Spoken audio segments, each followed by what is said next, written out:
Rajesh Ramesh 2 partner இருக்காங்க. அவங்க வந்து இருக்கிற ப்ராஃபிட்ட வந்து 3:2 ரேஷியோல பிரிச்சுட்டு இருக்காங்க. புதுசா ராமன் ஒருத்தர் அட்மிட் பண்றாங்க.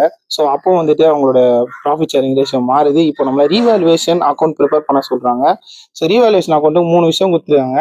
ரீவாலுவேஷன் அக்கவுண்ட்னாலே உங்களுக்கு வந்து பேசிக்கா ஒரு சின்ன ட்ரிக் ஞாபகம் வச்சுக்கிட்டீங்கன்னா ஈஸியா போட்டுடலாம். அது என்ன ட்ரிக் அப்படின்னா, ஒரு அசட்டோட வேல்யூ இறங்கிச்சுன்னா அது டெபிட் சைட். அதுவே ஒரு அசட்டோட வேல்யூ ஏறிச்சுன்னா அதை கிரெடிட் சைட்ல போடணும். அதே நேரத்துல ஒரு லயபிலிட்டியோட வேல்யூ ஏறிச்சுன்னா அதை டெபிட் சைட்ல போடணும். ஒரு லயபிலிட்டியோட வேல்யூ இறங்கிச்சுன்னா அதை வந்து கிரெடிட் சைட்ல போடணும். ஸோ இந்த சைடு நமக்கு நல்லது, இந்த சைடு நமக்கு கெட்டது. இதை புரிஞ்சுக்கிட்டாலே ரீவாலுவேஷன் அக்கௌண்ட் ஈஸியா போட்டு முடிச்சலாம். சப்போமேட்ரி இப்போ ஃபர்ஸ்ட் கவனிங்க என்ன கொடுத்துருக்காங்க, the value of building is increased by 15,000. Building அது என்னது, அது ஒரு அசெட். இப்போ அசட்டோட வேல்யூ இன்க்ரீஸ் ஆயிருக்குன்னு சொல்றாங்க. ஸோ அசட்டோட வேல்யூ இன்க்ரீஸ் ஆயிருந்தா அது எங்க எழுதணும், கிரெடிட் சைட்ல எழுதணும். அப்படியே எழுதிடுங்க.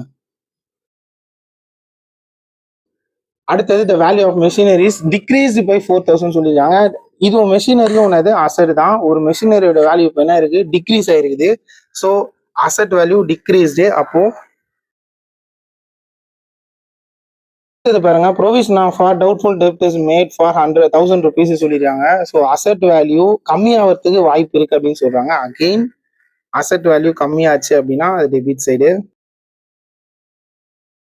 எழுதி முடிச்சிங்கன்னா அடுத்து என்ன பண்ணணும்னா, 2 சைடோட டோட்டலையும் மேலே வந்து எழுதிக்கோங்க.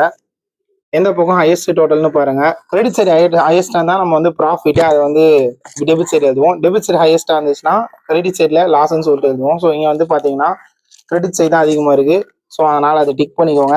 அப்படியே இருக்குங்க அந்த 15,000 ரூபாவை சேம் அப்படி இதே லைன்ல இங்கேயே போட்டுக்கோங்க. இப்போ வந்து நமக்கு 15,000 ரூபாய்க்கு நல்லது நடந்துருக்குது, 5,000 ரூபாய்க்கு கெட்டது நடந்துருக்குது.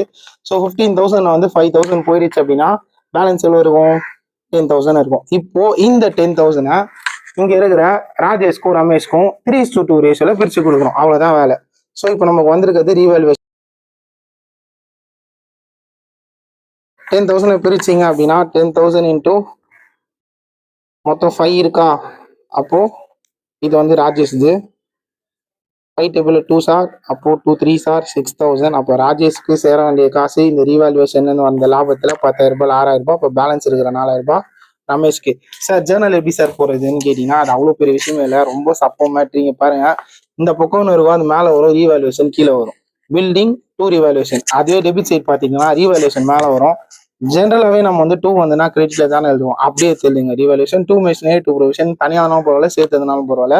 ரீவாலுவேஷன் 2 ராஜேஷ் 2 ரமேஷ்.